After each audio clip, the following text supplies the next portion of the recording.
दुखद है, बहुत दुखद है। लॉ एंड ऑर्डर जो है जब से एनडीए की सरकार आई है तब से बद से बदतर होती जा रही है। इन लोगों का प्रशासन पे कोई कंट्रोल नहीं रह गया और जिस तरह से गोली मारी गई है एक छात्र को, उनके परिवार के प्रति हमारी पूरी संवेदना है, लेकिन जो दोषी है उस पर सख्त से सख्त कार्रवाई होनी चाहिए और जल्द से जल्द जो है गिरफ्तारी भी होनी चाहिए और सजा दिलाना चाहिए लोगों को। लेकिन बीजेपी के लोग कह रहे हैं कि सुशासन की सरकार है, कह रहे हैं कार्रवाई हो रही है। जितना अपराध बढ़ता है इनको अच्छा लगता है।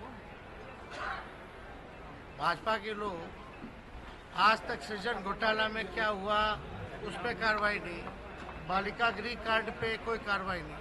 वो तो हम लोग आंदोलन करके लड़े तब जाकर के कार्रवाई हुई, लेकिन आप देखिएगा अभी भी सब चीज़ ठंडे बस्ते में। खैर, इन लोगों की मंशा जो है पूरा जहाँ भी बीजेपी शासित राज्य है आप देखिएगा तो लॉ एंड ऑर्डर बहुत बद से बदतर है। दिन दहाड़े गोली मारी जा रही है। यही राष्ट्रीय जनता दल सरकार में होती तो अब तक बवाल मचा दिए होते। अब तक ये रोड पे लेट करके हाय हाय कर रहे होते, जोर जोर से चिल्ला करके जंगल राज बोल रहे होते। आज कहाँ है ये लोग? क्या कर रहे हैं ये लोग? हाय हाय क्यों नहीं कर रहे हैं लोग? करना ना चाहिए। प्रधानमंत्री ने कहा है कि पूरे देश में सबसे अच्छा चौंकाने वाला रिजल्ट है वो बंगाल से आएगा, क्योंकि विधानसभा चुनाव में भी उन्होंने अच्छा प्रदर्शन किया है। प्रधानमंत्री हार चुके हैं भाई साहब। अब 4 जून को नरेंद्र मोदी जी प्रधानमंत्री थोड़ी ना बनने जा रहे हैं, नहीं बन रहे हैं। नई सरकार बनने जा रही है, वैसी सरकार बनेगी जो नौजवानों को नौकरी देगी, वैसी सरकार आएगी जो गरीबों के साथ आर्थिक न्याय करेगी। ऐसी सरकार हम लोग देने जा रहे हैं। अब नरेंद्र मोदी जी 10 साल हो गए, 75 साल के हो गए और हम लोग तो शुरू से कह रहे हैं भाजपा का सफाया हो गया।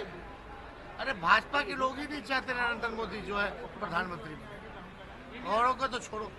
ये इंडिया गठबंधन की बैठक होने जा रही है 1 तारीख को, आप जाएंगे? हाँ, बैठक होगी तो उसमें जो है हम लोग जाएंगे।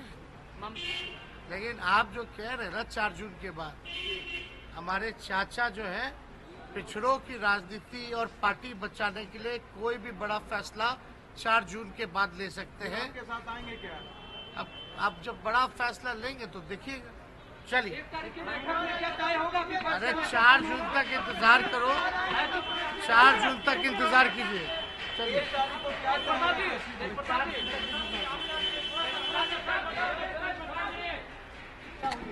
इस सरकार को सोचने की आवश्यकता है, प्रशासन को सोचने की आवश्यकता है। सरकार सिर्फ चुनाव ना लड़े, वो बिहार को भी देखे, लॉ एंड ऑर्डर को भी देखे। सरकार को इस पे काम करने की आवश्यकता है। ये दुखद घटना है कि बिहार में इस तरीके से क्राइम हुआ, इसके ऊपर सरकार संज्ञान लेना चाहिए, पुलिस प्रशासन ध्यान दे। 10 साल पीछे चला गया इस घटना को लेकर के।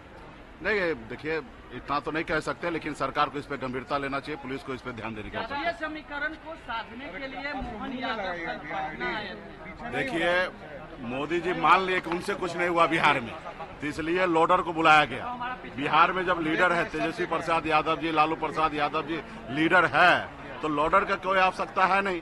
आप देखिए बिहार में 2000 ये लोग लोडर है। 2020 में स्वर्गीय सुशील मोदी जी लीडर थे, उसके बाद तारकिशोर जी बन गए, उसके बाद अभी सम्राट जी बन गए, इस चुनाव के बाद कोई और बन जाएंगे।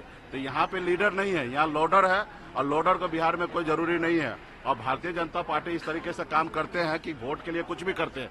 जो राज ठाकरे यूपी बिहार के लोगों को मारता था, गाली देता था और बिहार के लोगों को, यूपी के उत्तर भारतीय के लोगों से नफरत करता था, वही मोदी जी है जो सोच रहे थे कि इसको लेने से हमारा नुकसान होगा, लेकिन चुनाव का समय है, महाराष्ट्र में उनको अपने मंच पर बैठा लिया। तो ये लोग कुछ भी नहीं ध्यान देते हैं कि किनका भावना का क्या होगा, इनको सिर्फ चुनाव जीतना है और उस रणनीति से काम कर रहे हैं। तो बिहार, यूपी, झारखंड के सभी लोग सोचते होंगे कि राज ठाकरे को लाया क्या होगा, और यहाँ पे भी लीडर ऑलरेडी तेजस्वी प्रसाद यादव जी, कोई भी लोडर आएगा तो उससे कोई फर्क नहीं पड़ेगा। इंडिया गठबंधन की बैठक है, क्या जाएंगे? निश्चित तौर पर। ठीक है, धन्यवाद।